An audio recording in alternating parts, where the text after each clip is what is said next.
How's it guys? My name is Regardt and you're watching another NAG video review. In this week I've got something really exciting. You don't want to miss this.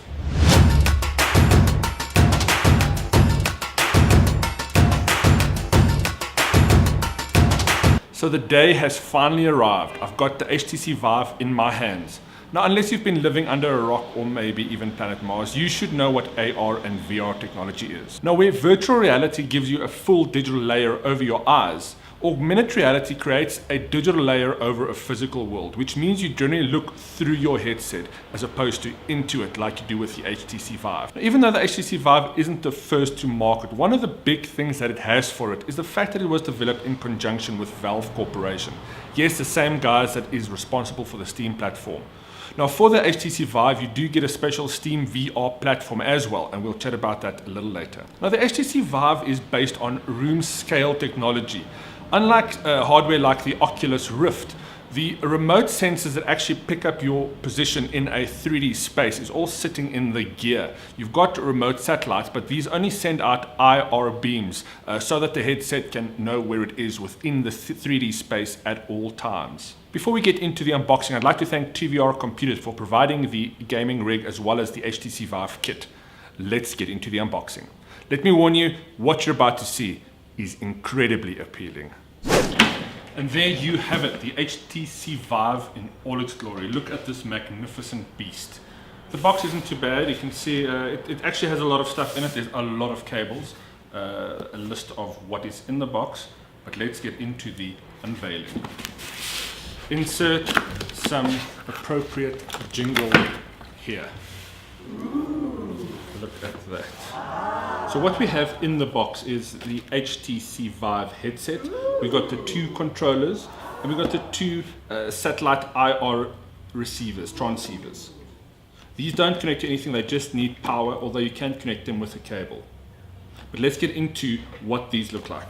There are the satellites. They look like little speakers, as you can see on the back. They do have some ports, a power port obviously, and you can connect it via a cable manually if you need to put it a further distance from each other.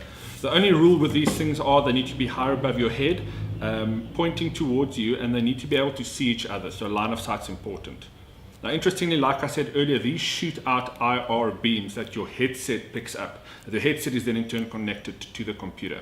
But before we get into the headset, the puppies, the bad boys, the HTC controllers.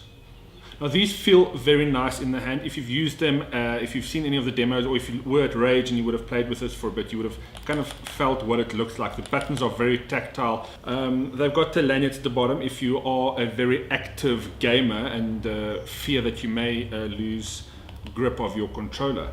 So there we go. But the star of the show is undoubtedly the HTC Vive headset. Oh my goodness. Look at that. I guess it seems bigger on camera. The photographs certainly look much bigger when the ones that I've seen online. If you look on the inside, it still has the cardboard just for protection over there. This is the cable that's connected to it. A lot of questions. I've had a lot of questions about that. How does it connect to it? Unfortunately, it is not wireless yet. I have seen a version of this in development that has a battery pack that allows you to then have a wireless connection. But to be honest with you, the wire doesn't restrict you too much. You still only have a few steps in each direction that you can take. I mean, it's not like you can walk in a full virtual world yet. The three-prong cable has an HDMI, a USB, and then a power port. This is the breakout box that comes in the box. You'll see everything is color-coded for easy setup. There's the orange, it's the same on this side. You have a VR and a PC side, so this side connects to your computer. The cables are provided, and this one connects to the VR headset. Also in the box, you'll find 3 of these power connectors. Just a word of warning though, make sure you've got the relevant adapter. They cost about $100 each. It just makes your life a lot easier. Then to mount the satellites against the wall, I'm just going to be using a tripod stand. But if you want to make a permanent fixture, they do come with these wall mounting brackets. There's a lot of cables in the box. One of them is this very long 3.5mm audio jack, although in this case it's actually used to connect one of the satellite speakers to each other if they are at a far distance away from each other, not within line of sight. An HDMI to HDMI cable, which looks like that. There's two of them. And then you also get a set of headphones. Now, I didn't touch on this earlier, but what the Oculus Rift, if you've seen that, actually has built-in headphones. This one, on the other hand, comes with a 3.5mm female jack, which you can plug any headphones into. No, Bluetooth isn't supported yet. I did ask. I've got a beautiful set of Plantronics Pro Beat headphones that unfortunately I cannot use. But any in-ear headphones will suffice. It does come with a set. And there we go. This is what the HTC Vive is all about. I'm very excited to have this thing set up. I've got the demo PC over there. 1 week later.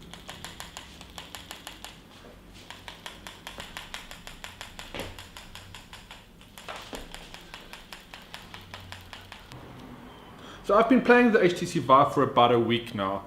And as you can see, I'm sporting the goggles on my face. They are extremely comfortable to wear, actually. The cable behind me, you can see, comes down at the back of the head. It doesn't really get in your way. It's always good to have somebody with you when you're playing a game, just so that they can keep an eye on things. But otherwise, it's something you can totally do on your own. Now, as you can see, I can wear the HTC Vive goggles with my glasses, but I usually just wear it without. I mean, the quality is pretty good. And unless you've got pretty bad eyesight, you shouldn't really need it, or unless you have a problem focusing close up. The HTC Vive has a lot of sensors. We didn't really speak about this before. Each of these little bumps in the design is actually a sensor that gets picked up by one of two of those satellite sensors.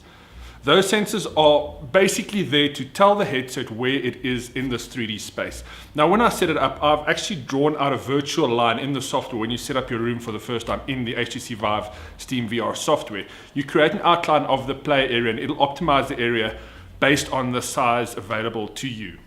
Now, there's another feature we didn't really touch on in the unboxing, and that is the HTC Vive's front-facing camera. Now, this is something you need to set up, enable manually in the Steam VR software, but this essentially allows you to see a mixed reality version of the play area that you're playing in. It's quite a handy feature, and I don't think a lot of developers has really made use of it the way that they could. And I'm sure we'll see a lot of games make use of this in the future, potentially to develop some kind of augmented reality layer for the HTC Vive. But that is not what it's intended to be. It's intended to be a full heads-up virtual reality experience, and it does so very well. Now, although I was playing with my glasses on in this video earlier, I don't normally do so. I take them off. It's a much more comfortable experience. But the HTC Vive has been geared up to allow anybody with glasses to play. And you'll see there's a cutout in the foam on both sides that allows your temples to easily and comfortably fit in there. There are two ways that you can adjust the HTC Vive to better fit your head and also improve your vision within the VR headset. First up is a little toggle that sits over there, and that adjusts the diameter between your eyes. Once you start turning this knob, on-screen display actually tells you in millimeters what distance you have set it at. So you can quickly get to that setting if you are sharing this headset with other people. A secondary knob that you can turn is situated by the HTC Vive logo on the side where the straps are connected. Now, all you need to do there is twist it clockwise or anti-clockwise, and it'll actually move the headset part in and out. So it'll essentially increase the distance that the lenses are from your eyes. Now, the HTC Vive virtual reality headset certainly isn't just a single player experience. Yes, there's multiplayer games on the Steam VR platform, but it's also a very social game. It's a lot of fun inviting a few friends around, all experiencing the virtual reality world that the HTC Vive has on offer. With a few settings in the Steam VR app, you can easily display what the player sees at all time on the screen, so that everybody can kind of get involved what's happening and what the player sees in the virtual world. Now, having spent many hours over the last week playing with the HTC Vive, I must say that these controllers are pretty fun to use. They're very responsive in the game, it goes without saying, but I like the way that HTC really created a digital overlay for these in the virtual world. So as soon as you put on the headset and these are switched on, you will see a replica of these in your virtual world, so you can easily pick them up. There's also a lot more detail, interestingly enough, on the VR version of this. There's a battery indicator that you don't see on the physical controller. Now for first time players, I would highly recommend that you put the accompanying band around your arm like so and tighten it. I've certainly seen one or two people accidentally drop this when they're playing a game, especially on the plank demo. It's just that frightening. So you want to just hang on to these and don't drop them. So let's talk about the games on the Steam VR platform. Now, as you would expect, there are quite a few titles, but some of my favorites I will go through right now. First on my list, and something I would recommend you to download, is The Lab. It's a series of mini games that is set in a mini lab in the Portal universe, if I'm not mistaken. That allows you to get familiar with how the HTC Vive works, how the controllers work, and just to have fun within a virtual environment.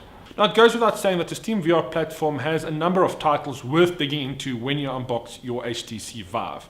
Without a doubt, the first experience you need to go through is Richie's Plank Experience. It's a very simple game that basically takes you up to a high-rise building and expects you to walk out on a plank 20, 30 floors up. It's a lot of fun. It really goes to show what an immersive VR experience can do to you. And let me be honest, my legs shaked a bit the first time I did the plank experience. Another application that's not really a game is Google Earth, and it is absolutely fantastic in a VR experience. Now, you know what Google Maps and Google Earth is and what you can do on a desktop environment or even on your phone.